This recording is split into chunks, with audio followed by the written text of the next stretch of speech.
ಯಲ್ಲಂಪಲ್ಲಿ ಗ್ರಾಮದ ರಥೋತ್ಸವದಲ್ಲಿ ಜನಪ್ರಿಯ ಮಾಜಿ ಶಾಸಕರು ಸಂಪಂಗಿರವರನ್ನು ಅದ್ದೂರಿಯಾಗಿ ಸ್ವಾಗತ ಕೋರಿದ ಗ್ರಾಮಸ್ಥರು. ಬೊಂಬೆ ಹೇಳುತ್ತೈತೆ ಮತ್ತೆ ಹೇಳುತ್ತೈತೆ ನೀನೇ ರಾಜಕುಮಾರ,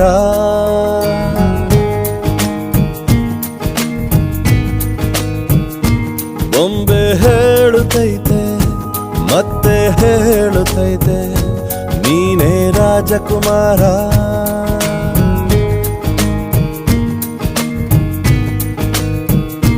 ಹೊಸ ಬೆಳಕೊಂದು ಹೊಸಿಲಿಗೆ ಬಂದು ಬೆಳಗಿದೆ ಮನೆಯ ಮನಗಳ ಇಂದು. ಆರಾಧಿಸೋ ರಾಜರತ್ನನ, ಆಡಿಸಿಯೇ ನೋಡು ಬೀಳಿಸಿಯೇ ನೋಡು, ಎಂದು ಸೋಲದು ಸೋತು ತಲೆಯ ಬಾಗದು.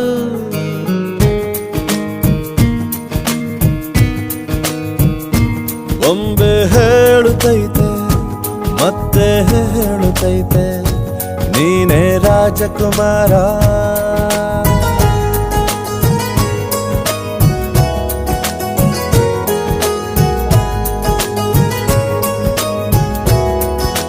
ಗುಡಿಸಲೇ ಆಗಲಿ ಅರಮನೆಯಾಗಲಿ ಆಟವೇ ನಿಲ್ಲದು, ಎಂದು ಆಟ ನಿಲ್ಲದು. ಹಿರಿಯರೇ ಇರಲಿ ಕಿರಿಯರೇ ಬರಲಿ ಭೇದವೇ ತೋರದು, ಎಂದು ಭೇದ ತೋರದು. ಎಲ್ಲ ಇದ್ದು ಏನೋ ಇಲ್ಲದ ಹಾಗೆ ಬದುಕಿರುವ, ಆಕಾಶ ನೋಡದ ಕೈಯೇ ನೆನೆದು ಪ್ರೀತಿ ಹಂಚಿರುವ. ಜೊತೆಗಿರು ನೀನು ಅಪ್ಪನ ಹಾಗೆ, ಹಣ್ಣೆಲೆ ಕಾಯೋ ವಿನಯದಿ ಹೀಗೆ. ನಿನ್ನನ್ನು ಪಡೆದ ನಾವು ಪುನೀತ, ಬಾಳು ನಗು ನಗುತ್ತಾ. ಬೊಂಬೆ ಹೇಳುತ್ತೈತೆ ಮತ್ತೆ ಹೇಳುತ್ತೈತೆ ನೀನೇ ರಾಜಕುಮಾರ. ನಾಡಿನ ಜನತೆಯ ಒಳಿತಿಗಾಗಿ ಶ್ರೀ ಲಕ್ಷ್ಮೀ ವೆಂಕಟರಮಣ ಸ್ವಾಮಿ ದೇವಾಲಯದಲ್ಲಿ ವಿಶೇಷ ಪೂಜೆ ಸಲ್ಲಿಸಿದ ಮಾಜಿ ಶಾಸಕರು.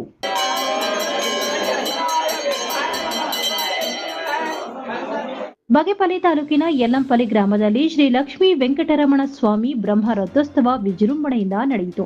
ಈ ಸಂದರ್ಭದಲ್ಲಿ ಮಾತನಾಡಿದ ಕೆಪಿಸಿಸಿ ರಾಜ್ಯ ಉಪಾಧ್ಯಕ್ಷರು ಮಾಜಿ ಶಾಸಕರು ಎನ್ ಸಂಪಂಗಿರವರು, ತಾಲೂಕು ಜಿಲ್ಲೆ ಮತ್ತು ರಾಜ್ಯದ ಎಲ್ಲ ದೇವಾಲಯಗಳಲ್ಲಿ ಇದೇ ತರಹ ವಿಜೃಂಭಣೆಯಿಂದ ಪೂಜಾ ಕಾರ್ಯಕ್ರಮಗಳು ನಡೆಯಬೇಕು ಹಾಗೂ ದೇವರ ಆಶೀರ್ವಾದದಿಂದ ನಾಡಿನಲ್ಲಿ ಒಳ್ಳೆ ಮಳೆ ಬೆಳೆಯಾಗಿ ಜನತೆ ಆರೋಗ್ಯದಿಂದ ಸುಖ ಸಂತೋಷದಿಂದ ಬಾಳಲಿ ಎಂದು ಭಗವಂತನಲ್ಲಿ ಪ್ರಾರ್ಥಿಸಿದರು. ಜಾತಿ ಜನಗಣತಿ ವರದಿಯಿಂದ ಯಾವುದೇ ಜನಾಂಗಕ್ಕೆ ಅನ್ಯಾಯ ಆಗದಂತೆ ರಾಜ್ಯ ಮುಖ್ಯಮಂತ್ರಿಗಳು ಸಚಿವ ಸಂಪುಟದಲ್ಲಿ ಅಂತಿಮ ತೀರ್ಮಾನ ಕೈಗೊಳ್ಳಲಿದ್ದಾರೆ.